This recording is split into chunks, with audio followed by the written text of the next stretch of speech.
Please subscribe to my channel to help me grow." Her scream tore through the quiet of our bedroom, sharp enough to jolt my heart into my throat. I shot upright, the room spinning as I tried to understand why my wife was clutching her stomach, her face pale, her breath shaking like she was trapped between fear and agony. "Please take me to the hospital," she whispered, tears pooling at the corners of her eyes. "Please, I cannot do this alone." The word alone snapped at me with a cold edge, but I pushed it aside. She was in pain. This was not the time to question anything. I grabbed my keys, wrapped an arm around her trembling body, and half carried her to the car. The night air was thick, warm, almost suffocating. She kept her hands pressed to her abdomen, as if holding something inside that wanted to claw its way out. "Tell me what is wrong," I said as we drove. My voice sounded steadier than I felt. She shook her head. I saw her swallow hard, her lips trembling. "You will hate me," she said, barely audible. That was when the unease began twisting in my gut. Something more than physical pain was eating at her, something she feared more than the agony she was in. At the hospital, the lights were too bright, washing her out even more. Nurses took her in for immediate evaluation while I sat in the waiting area, my foot tapping uncontrollably. Everything around felt too calm for the storm building in my chest. She finally called for me, her voice thin and fragile. I entered the small exam room where she lay on the bed, knees drawn up, fingers knotted tightly together. Her eyes avoided mine. "I need to tell you something before the doctor comes in," she whispered. That sentence has the power to freeze time. And it did. I moved closer, gently placing my hand on hers. She flinched.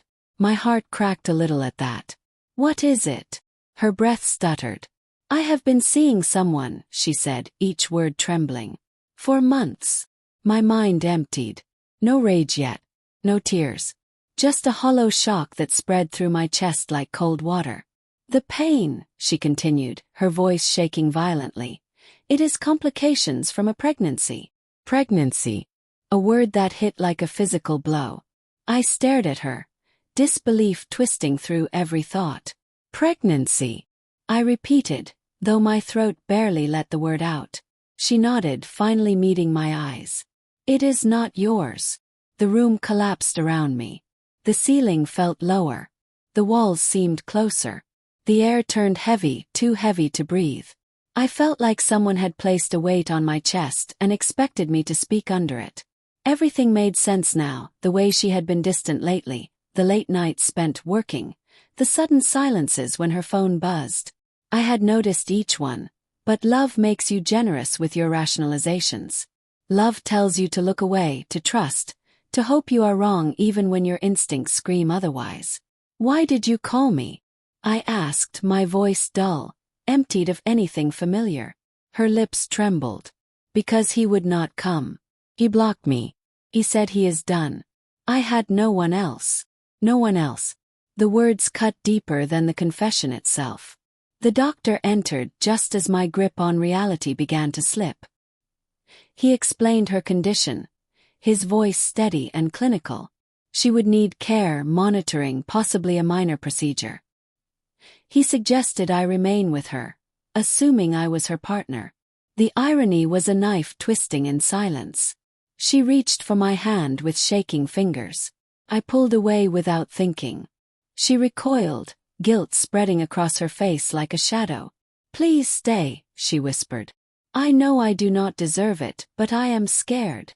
Anger finally surged through me, raw and burning. "You should have been scared before," I said, the words escaping before I could restrain them. She covered her face, sobbing softly. Did not bring me satisfaction. It only deepened the ache spreading through my ribs. But then she said something that broke me more than anything else. "I did love you," she whispered through her tears. "I still do. I just made choices I can never undo." That confession, so small and pitiful, made everything feel worse. Because part of me still loved her too. And that was the cruelest part of betrayal, the way love does not die just because trust does. I stepped out into the hallway, leaning against the wall, chest tight with grief. I could stay and help her through this, Or I could walk away and leave her to handle the consequences of her choices. Both felt unbearable. When I finally walked back into the room, she lifted her head, hope flickering in her red, swollen eyes. "I will stay tonight," I said quietly. "Not for us, but because you should not face this alone." Her shoulders crumpled with gratitude and sorrow mixed into something heavy. And as I sat beside her, I realized something painful and true. Some betrayals do not end with a clean cut. Some leave threads still tied, frayed and fragile, forcing you to decide whether to mend them or let them break on their own.